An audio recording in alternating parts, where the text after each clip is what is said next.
Nek kowe pengen slamet, kowe ojo pisan-pisan noleh mburi sadurunge tekan watu kae. Pokoke ojo ndelok mburi. Nek gak ngono, awakmu iso mati.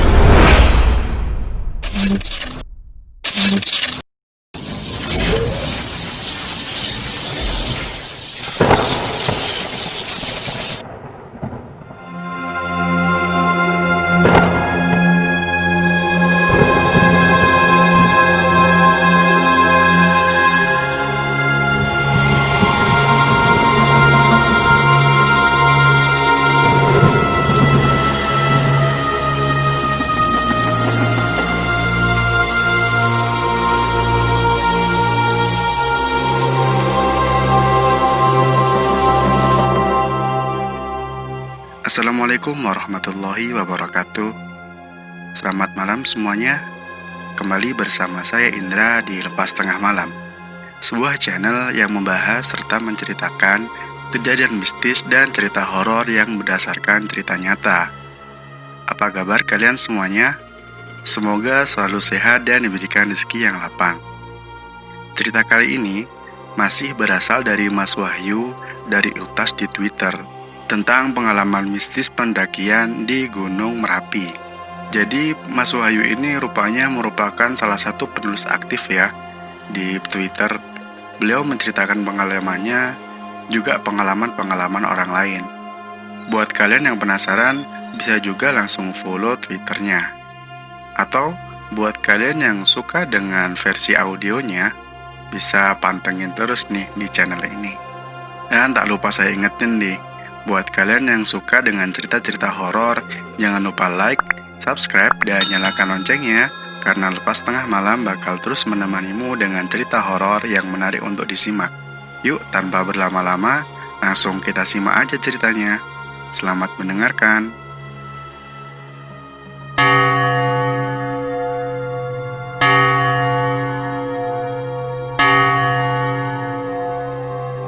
Cerita ini berawal dari seorang pendaki di tahun 2015 yang bernama Edi.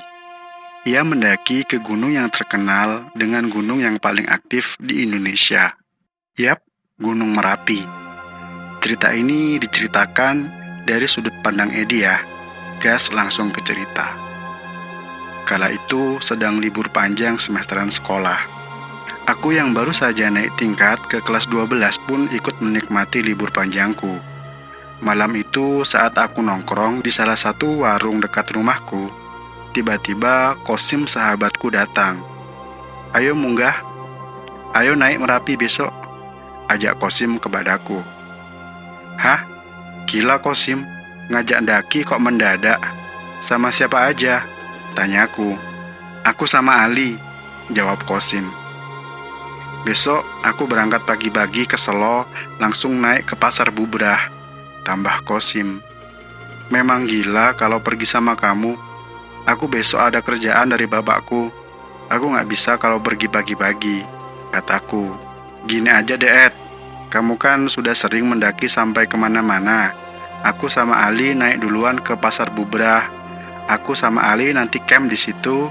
Nanti kamu nyusul ya. Sebenarnya ada rasa kurang enak saat mendengar ajakan Kosim. Tapi entah setan apa yang merasukiku saat itu, hingga akhirnya aku mengiyakan ajakannya. Besoknya, pagi-pagi Kosim memberi kabar lewat pesan HP jika ia dengan Ali sudah berangkat dari rumah. Aku yang sudah mengiyakan ajakannya pun berpikir, bagaimana minta izin ke orang tuaku kalau mendadak begini? Kalau aku bilang mau ke Merapi pasti nggak boleh. Akhirnya setelah selesai pekerjaanku, aku menghampiri bapak ibuku yang masih ngobrol di teras rumah. Aku izin mau menginap di rumah temanku karena ada syukuran di rumahnya. Padahal mah, faktanya aku mau naik ke Merapi. Pak, Bu, aku mau ke rumah Dika. Di sana ada syukuran. Nanti malam aku nginap di sana ya, ucapku sambil gemetaran dalam hati. Adiknya baru selesai khitanan, Pak. Aku dan teman-teman lainnya diundang disuruh datang ke rumahnya melean. Oh ya, sekedar info, melean adalah ngobrol sampai larut malam pada suatu acara yang diselenggarakan. Saat itu, aku mengerahkan segenap jiwa ragaku, segala perkataan manisku ku keluarkan berusaha agar aku diberi izin oleh orang tuaku. Saat izin sudah kudapat, aku yang hanya bermodal tas ransel berisikan SB dan sedikit makanan, aku berangkat. Saat berangkat, aku mencoba menghubungi Kosim dan Ali, tapi ternyata HP-nya sudah nggak aktif. Mungkin mereka sudah mulai naik dalam hutan. Tepat jam 15, aku berangkat menuju ke Selo. Sesampainya di base camp, ternyata sepi, hanya segelintir orang yang aku dapati. Entah baru mau naik atau baru turun, aku nggak tahu. Selesai mengurus administrasi, aku mulai jalan. Baru 15 menit aku berjalan, aku bertemu dengan warga lokal sana yang baru turun dari hutan. Namanya Pak Gun. "Mau kemana, Mas? Kok sendirian?" tanya Pak Gun. "Aku mau muncak, Pak. Temanku udah naik duluan nunggu di pasar Bubrah," jawabku ke Pak Gun. "Hati-hati ya, Mas. Nanti kalau di jalan ada orang yang ngajak kamu jangan turuti. Ingat aja dengan tujuanmu. Dan nanti, jika kamu ketemu pasar di atas, tolong dibeli walaupun hanya satu yang kamu beli." Aku yang bingung dengan perkataan Pak Gun hanya mengangguk karena aku merasa sudah pernah ke sini dan tidak terjadi hal apapun. "Iya, Pak Gun, saya akan berhati-hati. Terima kasih," jawabku. Saat itu jam menunjukkan pukul 17.00 dan aku baru memasuki area hutan. Tepat adzan maghrib, aku tiba di pos 1. Sampai sini belum kudapati pendaki lain. Benar-benar sejak tadi aku mendaki sendirian di gunung yang melegenda ini. Aku istirahat sebentar sembari minum air. 10 menit istirahat, aku pun melanjutkan perjalanan. Aku melanjutkan perjalanan dalam keadaan gelap malam hari, ditemani lampu senter. Hiburanku di jalanan hanyalah musik yang kuputar lewat HP lawasku.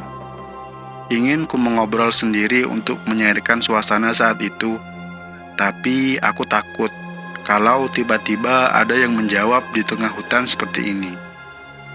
Jadi, aku hanya mengandalkan HP lawasku ini dan bernyanyi dalam hati, sambil sesekali meliak-liukkan pinggulku untuk berjoget, menikmati alunan lagu.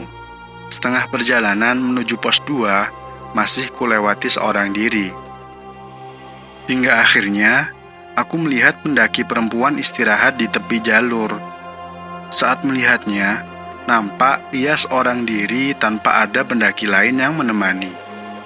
Aku yang penasaran, akhirnya mencoba menghampirinya. "Mbak, dari mana?" tanyaku. Dia diam tanpa menjawab.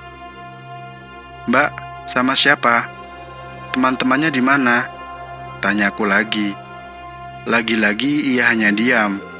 Tampilannya tampak seperti pendaki pada umumnya. Ia membawa daypack, jaket, dan kupluk di kepalanya. Namun saat aku melihat wajahnya dengan lebih jelas, nampak sekali wajahnya pucat dan bibirnya biru.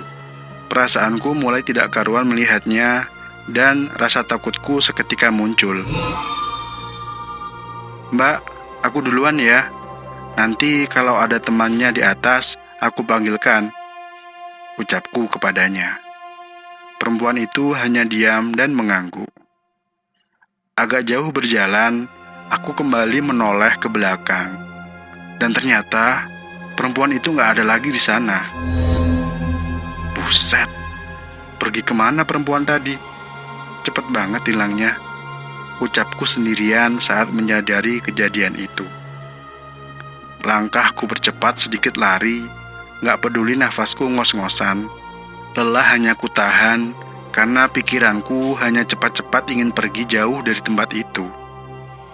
Sedikit lega saat sudah agak jauh dari tempat itu, dan aku istirahat sebentar dengan keadaan musik yang masih menyala. Saat itu aku masih ingat, lagunya Kangen Dewa 19. Saat kembali jalan, aku mendengar suara burung yang sangat banyak di dekatku.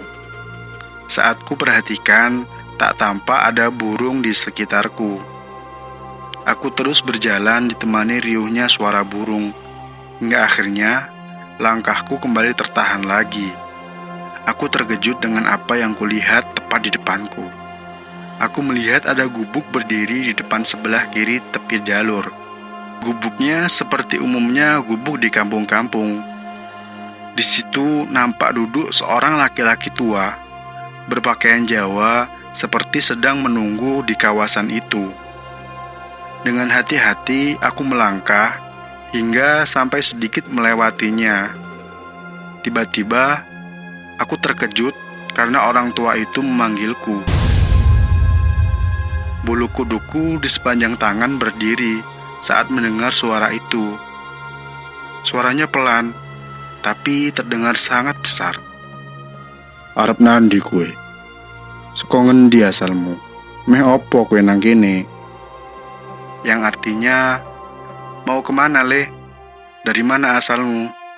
Mau apa kamu kemari?" tanya orang tua itu. Aku yang saat itu masih ketakutan, gak berani sedikit pun menjawabnya. Bahkan menoleh ke arahnya pun tidak. Saat itu aku sangat berharap ada pendaki yang datang. Dengan tetap diam, aku terus melangkah pelan-pelan. Namun ternyata orang tua itu kembali memanggilku dengan suara keras. "Le, apa kowe gak krungu karo pitakonanku? Brene o."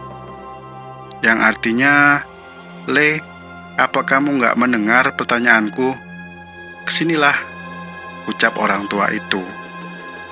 Jantungku berdetak kencang, keringat mengalir deras di antara dahi. Sampai-sampai aku merasakan keringat mengalir dalam bajuku.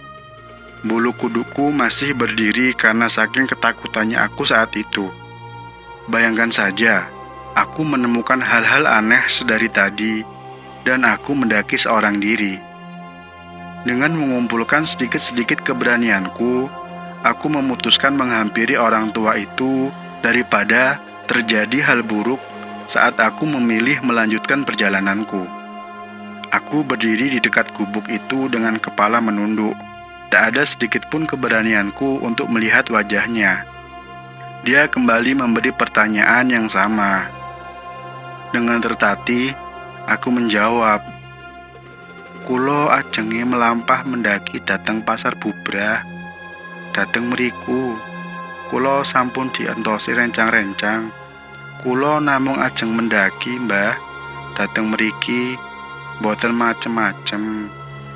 Yang artinya, saya mau jalan mendaki ke Pasar Bubrah. Saya sudah ditunggu oleh teman-teman saya di sana. "Anda siapa ya?" Lalu dijawab, "Kamu gak perlu tahu siapa aku. Rumahku di sini. Suara burung yang kamu dengarkan tadi semua adalah bangsaku. Kalau kamu macam-macam di sini, habis kamu." Jawab orang tua itu dengan nada sedikit tinggi. Detak jantungku bertambah kencang. Seakan-akan aku ingin langsung lari dari sini. Tapi apa jadinya nanti kalau aku tiba-tiba lari dari sini? Aku di situ berdoa sekuat hatiku. Semua doa yang ku bisa kuucapkan dalam hati agar lekas terbebas dari situasi ini. Sejak dari sini, aku memberanikan melihat wajahnya. Wajahnya selayaknya manusia normal. Tidak ada tanda-tanda seperti setan yang biasa aku lihat di film-film. Hanya saja wajahnya nampak sangat bersih. "Kamu mau apa sekarang? Mau ikut aku di sini apa mau kemana?" tanya orang tua itu lagi. "Saya mau jalan saja, Mbah. Nyusul teman-temanku di Pasar Bubrah. Saya minta izin jalan lagi," jawabku. "Kamu boleh lanjut, tapi ada syaratnya," jawab orang tua itu. Spontan aku pun bertanya, "Apa syaratnya?" "Syaratnya, kalau kamu ingin selamat, kamu jangan melihat ke belakang. Apapun yang terjadi, jangan melihat ke belakang," ucap orang tua itu. Aku yang mendengar ucapannya itu mengangguk dan hanya mengiyakan. Karena yang aku pikirkan, aku ingin segera pergi dari sini. Selepasnya aku kembali berjalan dengan tanpa melihat ke belakang. Saat mulai berjalan, punggungku terasa berat seperti ada yang menahan. Aku berhenti sebentar memegang bahuku, terasa tidak ada apa-apa selain tas yang menempel di bahu dan punggungku. Aku kembali berjalan, tapi sialnya malah semakin berat beban di punggungku. Eddie, aku mendengar ada suara memanggilku. Suara itu terus memanggil, suaranya mirip suara Kosim. Tapi kan Kosim sudah mendaki duluan. Kok ia memanggilku di belakang? Pikirku dalam hati. Tiba-tiba aku ingat pesan orang tua tadi. Jika aku ingin selamat, aku dilarang melihat ke belakang. Aku putuskan terus melangkah ke atas tanpa menghiraukan suara panggilan itu. Punggungku masih terasa berat, tapi aku terus berusaha bergerak, minimal sampai di batu yang dimaksud orang tua tadi. Eddie, tolong aku. Suara itu terdengar semakin keras, seakan-akan memang sedang terjadi apa-apa di belakangku. Lagi-lagi, aku harus tetap melihat ke depan. Aku buru-buru mempercepat langkahku agar tiba di batu besar yang dimaksud. Hingga akhirnya aku sampai di batu yang dimaksudkan oleh orang tua itu. Sesampainya di sana, aku melangkah sedikit melewati batu itu dan aku melihat ke belakang. Betapa terkejutnya, aku tidak percaya dengan apa yang mataku lihat. Saat melihat ke belakang, yang kulihat hanyalah jurang yang sangat dalam dan kakiku berdiri tepat di bibir jurang. Batu yang dimaksud orang tua tadi yang menjadi perbatasan antara jurang dengan tanah tempatku berdiri. Aku bertanya-tanya dalam hati, sebenarnya jalan apa yang kulewati tadi? Siapa orang tua yang kutemui tadi? Siapa suara yang memanggilku? Semuanya tidak sampai jika dipikir dengan akal dan logika. Bagaimana tidak? Bagaimana caranya aku bisa sampai di jurang itu? Aku berdiam diri cukup lama memikirkan itu. Aku terus berdoa dengan doa yang ku bisa. Aku ingin melanjutkan perjalanan, tapi aku bingung mau kemana kakiku melangkah. Jalan yang kukira jalur pendakian ternyata malah membawaku ke tempat seperti ini. Di depanku, yang kulihat hanyalah semak-semak. Aku ingin berjalan tapi takut langkahku salah. Yang kuingat hanyalah kalau aku sudah melewati pos 1.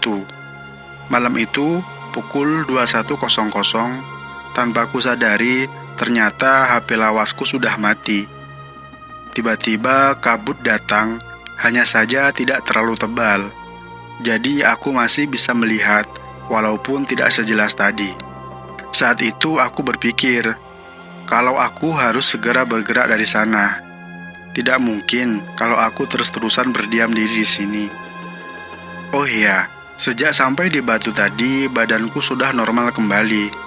Punggungku tidak lagi berat. Perlahan aku melangkah menerabas lebatnya semak-semak di depanku. Saat itu aku berpikiran kalau aku harus terus ke atas, karena semakin ke atas, vegetasi akan semakin sedikit. Dan jika aku sudah tiba di medan berpasir, aku bisa melihat keadaan di sekitarku. Hanya bermodalkan lampu senter, aku mencari jalanan yang bisa kulewati. Lagi-lagi aku terkejut dengan sosok samar-samar di sebelah kanan. Sosok itu hitam, besar, sangat tinggi dan matanya menyala berwarna merah. Saat itu aku hanya menunduk dan terus berjalan. Aku tidak mau terlalu menghiraukan karena aku ingin cepat bebas dan kembali ke jalur yang normal. Aku masih terus melewati semak-semak hingga aku menemui jalan setapak. Aku ikuti jalan itu hingga akhirnya aku sampai di jalur pendakian yang benar. Aku sampai di jalur tepat sebelum masuk di pos 2. Aku yang menyadari sudah kembali ke jalan yang benar, tak henti-hentinya bersyukur. Aku berhenti di situ dan sedikit minum dengan air yang kubawa. Saat itu, jam menunjukkan pukul 22.30. Aku harus bergegas sampai pasar Bubrah. Aku heran, setibanya aku di sini, aku masih belum menemui keberadaan pendaki, entah naik atau turun. Aku kembali berjalan, baru beberapa langkah berjalan aku terjatuh. Aku merasakan ada cengkraman tangan yang mencengkram menahan kaki kiriku, hingga membuatku terjatuh. Tapi saat kulihat, tak ada apapun di sekitar tempatku jatuh. Yang ada hanya batu-batuan. Aku langsung berdiri dan melanjutkan perjalanan. Setelah melewati pos 2, jalanan mulai terbuka dan perlahan melewati batas vegetasi. Aku mulai melewati trek berpasir. Jalur terlihat jelas, hanya saja saat itu aku melihat ke arah atas. Yang ada hanyalah kabut yang tebal. Akhirnya, aku tiba di papan penunjuk Pasar Bubrah tanpa gangguan apa-apa lagi. Aku mulai sedikit turun ke area Pasar Bubrah yang sangat-sangat luas. Di sana aku baru menyadari jika ada cukup banyak tenda yang berdiri. Tandanya pasti ada lumayan banyak pendaki yang naik hari ini. Tapi kenapa aku nggak menemui mereka satupun? Sudahlah. Aku mau mencari tenda Qasim dan Ali. 10 menit mencari, akhirnya aku menemukan keberadaan mereka. Sim, Li, sapaku ke mereka. Akhirnya kamu sampai di sini? Lama banget. Emang kamu naik jam berapa? Tanya Qasim. Aku berangkat jam 16.30 dari base camp, jawabku. Lah kok lama? Ini loh, udah jam 12 lewat, Ed. Kamu lewat mana tadi? Tanya Ali lagi. Udah. Aku kesel, pengen istirahat. Jawabku sambil masuk ke dalam tenda. Aku mencoba mengalihkan pembicaraan agar Qasim dan Ali tidak terus menanyaiku. Qasim membuatkanku secangkir susu hangat dan mie instan. Aku yang sudah sedari tadi kelaparan langsung melahapnya tanpa jeda. Kamu sebenarnya kemana sih, Ed? Tanya Qasim lagi. Aku yang tidak ingin terus ditanya-tanya, hanya menjawab. Besok aja, kalau udah dibawa aku cerita. Qasim dan Ali yang paham dengan maksudku, akhirnya tidak melanjutkan pertanyaannya.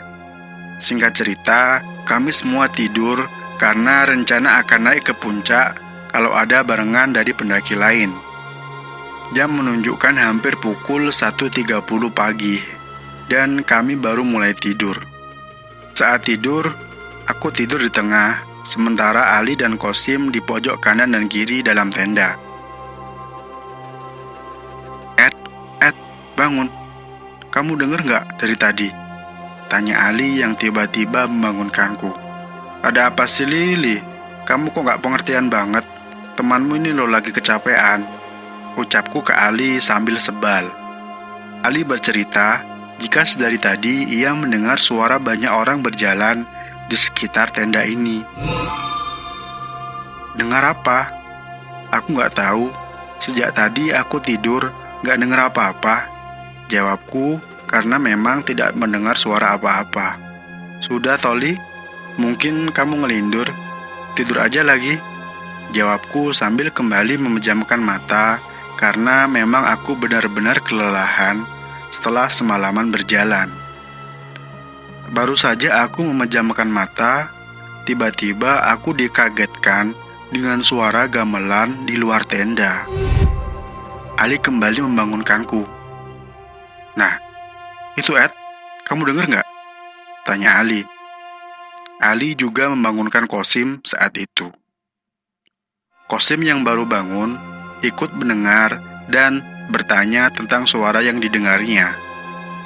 Suara apa itu? Tanya Qasim. Wes, meneng. Sudah, diam. Jawabku.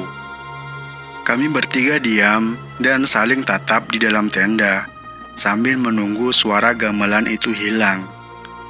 Bukannya hilang, malah kami tambah dikagetkan dengan suara lain lagi.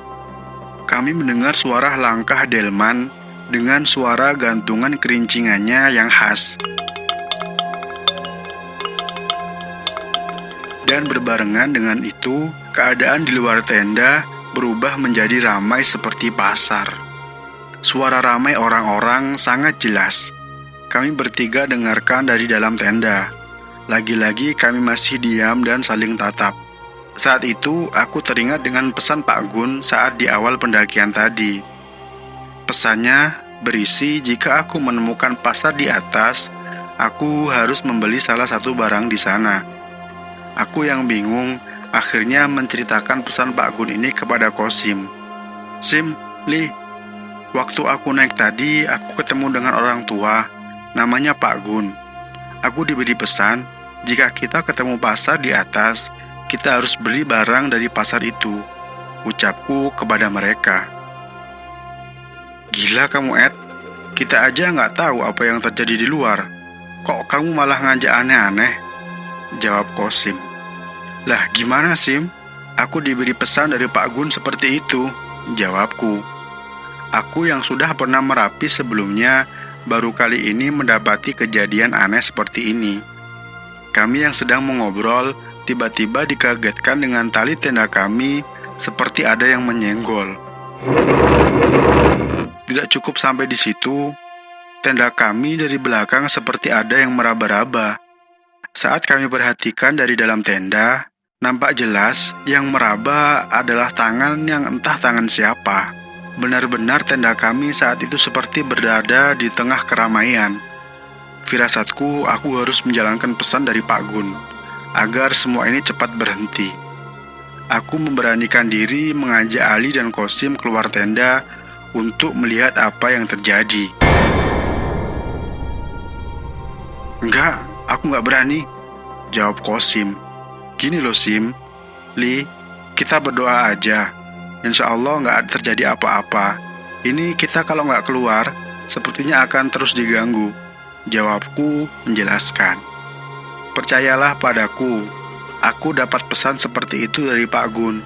Firasatku aku harus melakukan apa yang dipesankan, agar tidak terjadi apa-apa, tambahku kemudian. Ali dan Kosim hanya diam mendengar ucapanku. Ya udah, tapi kamu duluan yang depan, ucap Ali.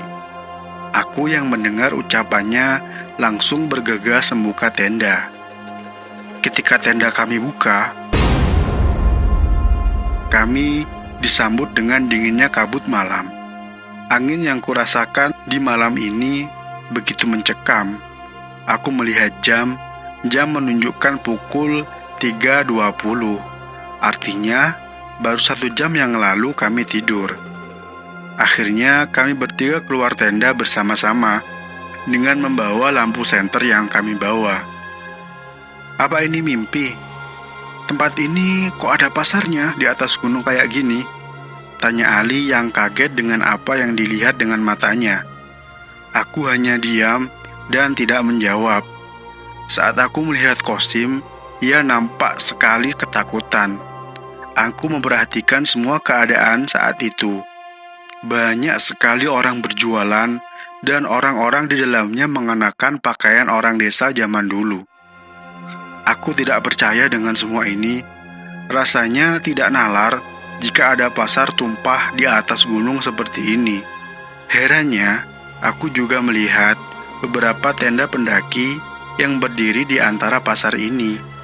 Aku bertanya-tanya sendiri dalam hati, apakah semua pendaki itu nggak menyadari hadirnya pasar ini?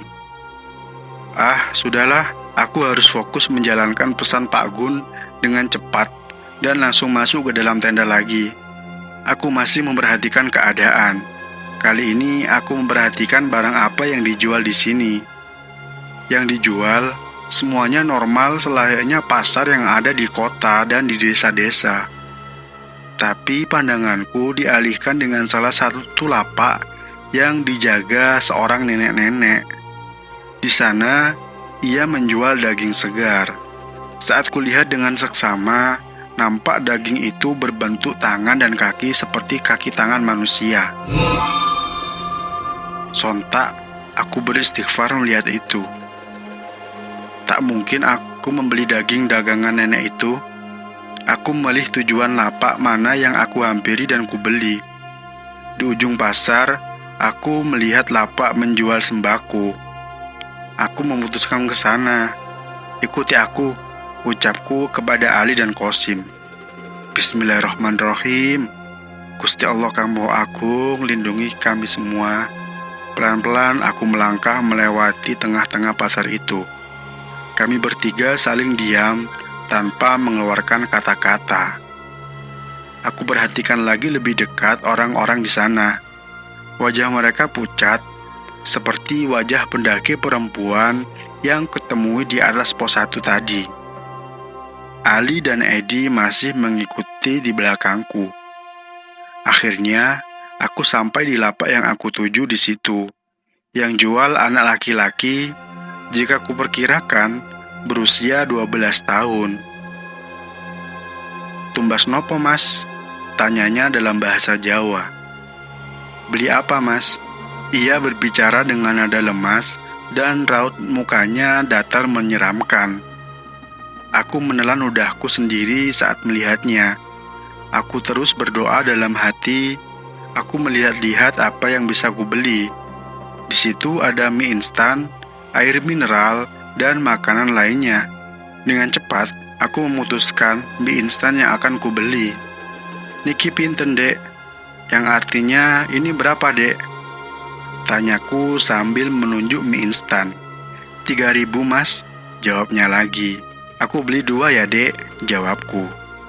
Saat aku hendak membayar, aku lupa kalau uangku ada di dalam tas yang ada dalam tenda. Kalian bawa uang 6.000 nggak?" tanyaku ke Ali dan Qasim. Syukurlah Ali membawa uang dan langsung kuserahkan ke adik-adik penjualnya. Saat menyerahkan uang itu, tak sengaja tanganku menyentuh sedikit tangannya. Aku merasakan tangannya dingin, dan jika aku lihat, tangannya lebam seperti bekas luka.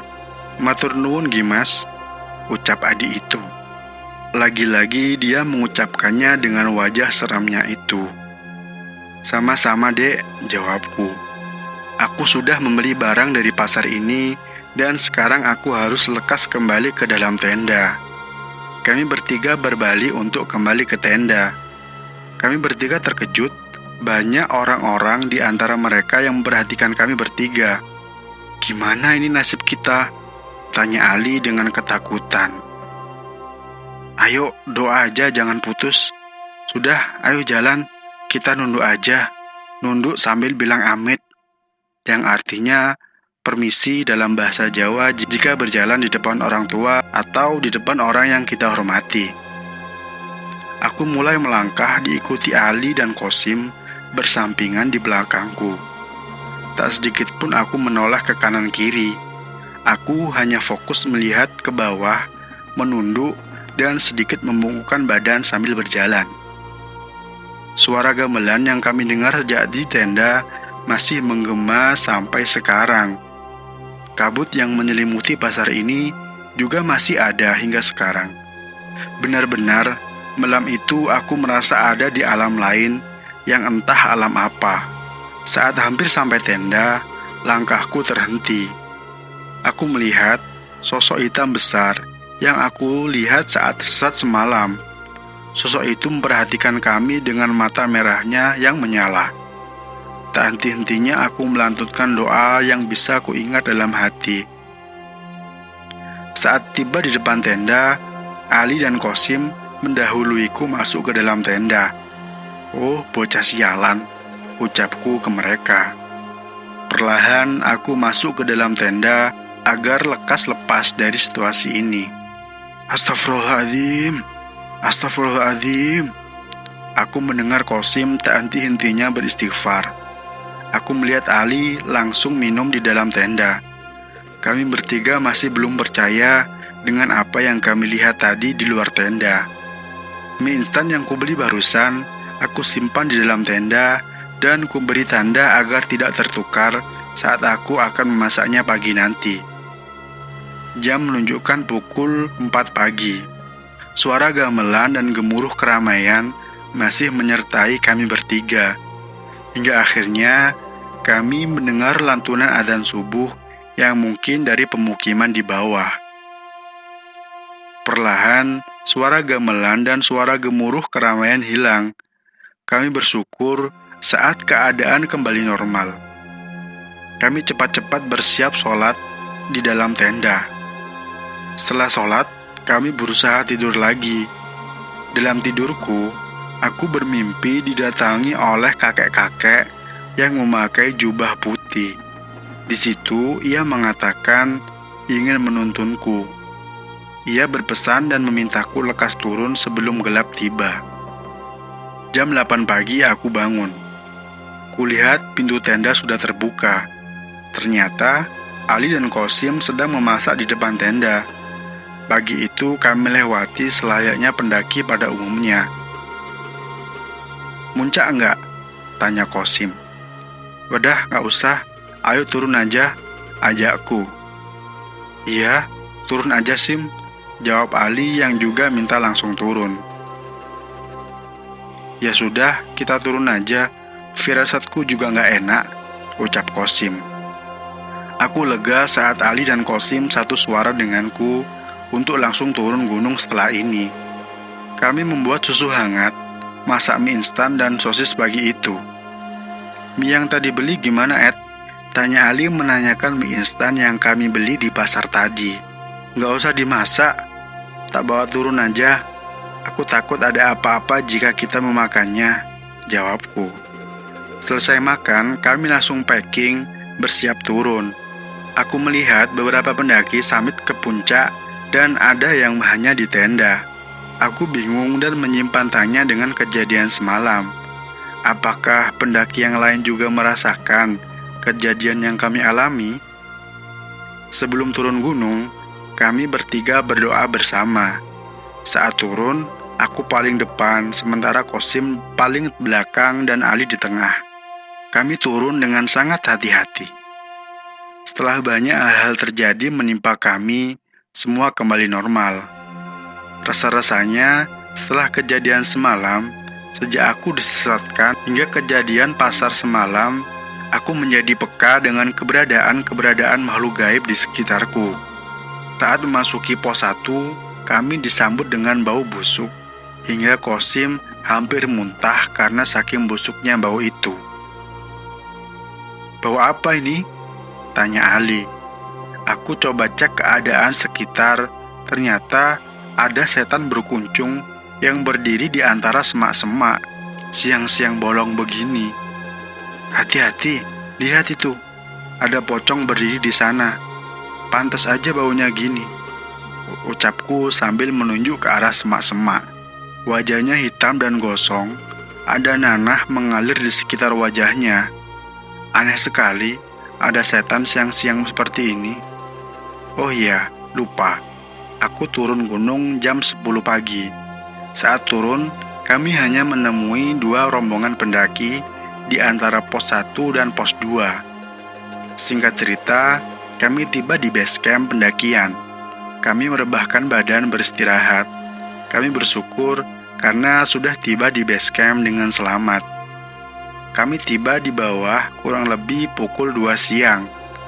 Aku langsung mandi membersihkan badan. Selesai mandi, aku lihat ada yang berbeda dengan Kosim.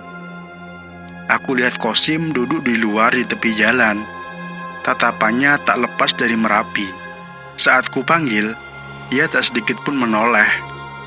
"Sim, kamu kenapa?" tanyaku sambil menghampiri dan menepuk pundaknya. "Aku didatangi anak kecil yang di pasar tadi, Ed. Aku diajak main ke sana lagi," jawab Kosim. Aku terkejut dengan jawaban Kosim.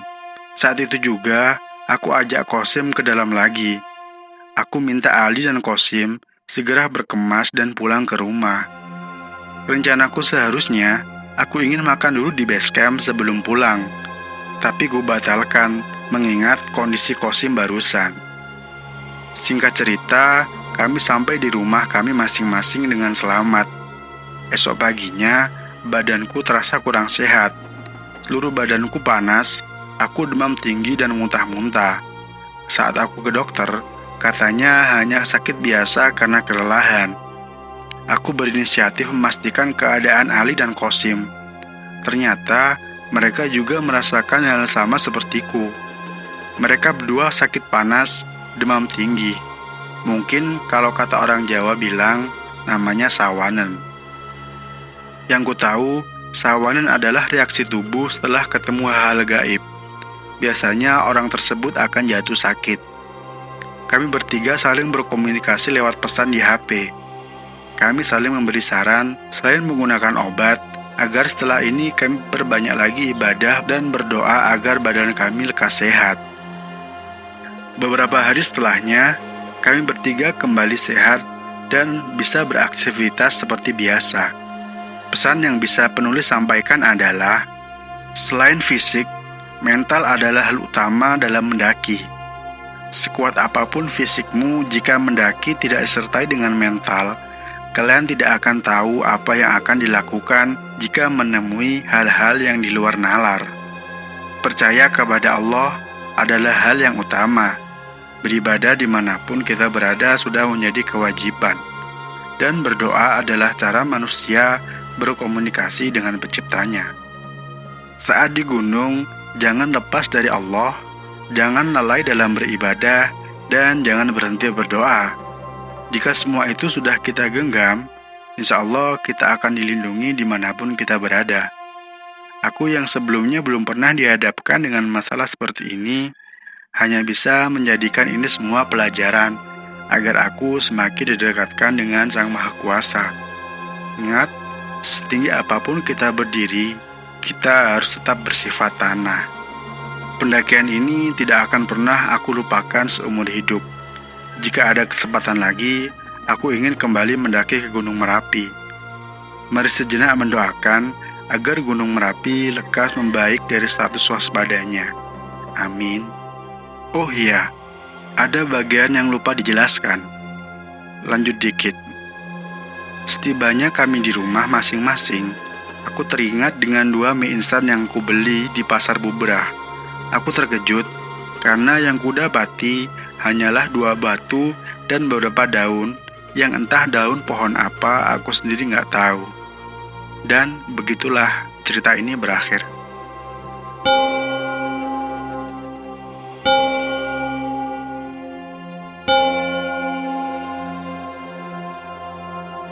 Demikian cerita kali ini, pendakian Gunung Merapi dari Mas Wahyu sudah selesai. Saya ucapkan terima kasih untuk kalian semua yang setia mendengarkan podcast Lepas Tengah Malam. Ada yang punya pengalaman yang sama? Silakan tulis di kolom komentar ya. Atau kalau kalian ingin pengalamannya diceritakan di sini, bisa langsung aja kirim via email ke lepastengahmalam@gmail.com. Sekian, saya Indra undur diri dulu. Terima kasih. Wassalamualaikum warahmatullahi wabarakatuh.